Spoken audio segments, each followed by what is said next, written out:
guys, to another episode. So, before I go on, I can't, again, still gutted with this performance. I've done my thoughts on the game. This is going to be a player review. Before I go into it, please hit that subscribe and like. Share the content if you're enjoying it. Again, always open to ideas of content. So, first off, let's get into this review. It's not going to be a good review. There's going to be some real positives, but ultimately these players have let us down again as fans. So, I'm going to start with Leno.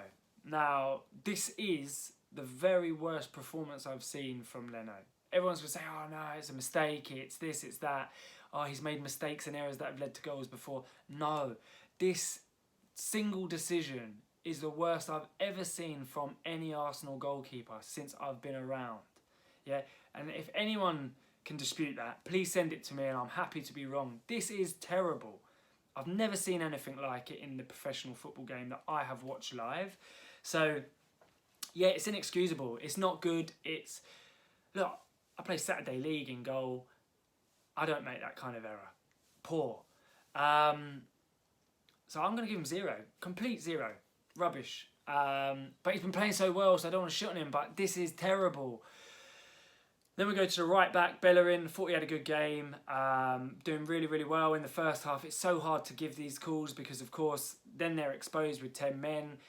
But because he stuck it out and was good, I'm going to give him 7 out of 10. I can't not give him 7 out of 10. Rob Holding, 7 out of 10.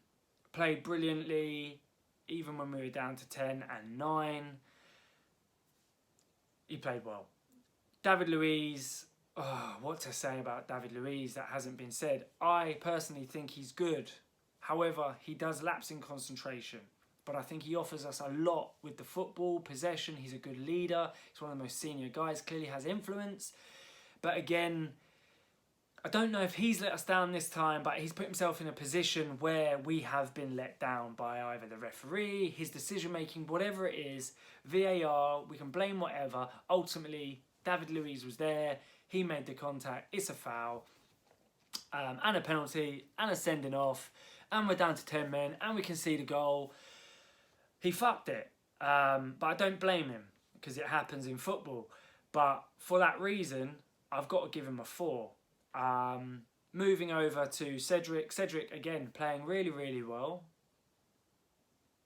Well, not really well. Playing well, and then all of a sudden sort of started to switch the ball a little bit too much, became a bit predictable. Then we went down to 10 men for the second half, and now we're not doubling up on Traore.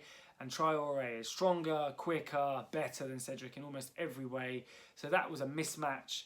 So I'm going to give him just a 5. It was hard for him out there. So moving into midfield, Partey playing brilliantly. First half playing absolutely brilliantly. Completely faded with obviously going down to 10 and then 9. So I'm just going to give him a 6 out of 10.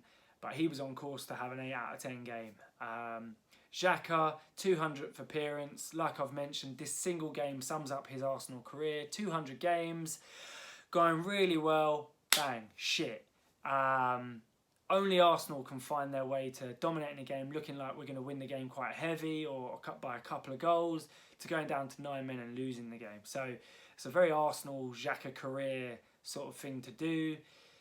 Shame. Xhaka was probably our better midfielder when it come to being down to 10 men and 9 men. So I'm going to give him a 6 out of 10. He couldn't really influence it like anybody. Smith Rowe playing again brilliantly in the first half.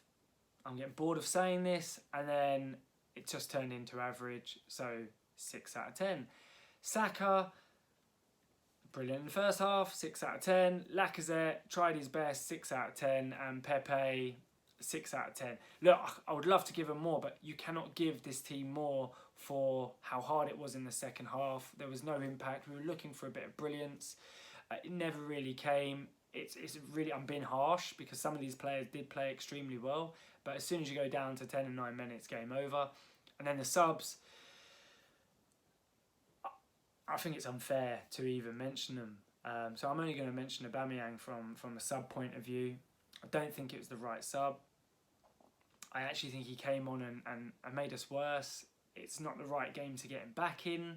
I know we're thinking if we get a chance he'll score, but Aubameyang hasn't looked right in this Arteta Arsenal football team since the start of the season. I'm not sure Aubameyang starts in my Arsenal team, and I think there's quite a few people out there now starting to think the same. So I'm a bit worried for where Aubameyang goes from here, because he is a top earner. I'm just worried in terms of, can we actually get him in the team? He is not better than Saka and a firing Pepe on out wide, and you've got Martinelli who offers probably more energy but less clinical. So, and then of course you've got Willian, but at the moment he is far behind. But I think Aubameyang doesn't start, and he cannot start up front because he cannot hold up the ball and do interplay like Lacazette. So he'll get game time and lots of it, but I'm not sure he's a starter for Arsenal Football Club right now, and it's a good problem to have. He's still got world-class tendencies and traits, and he'll score lots of goals.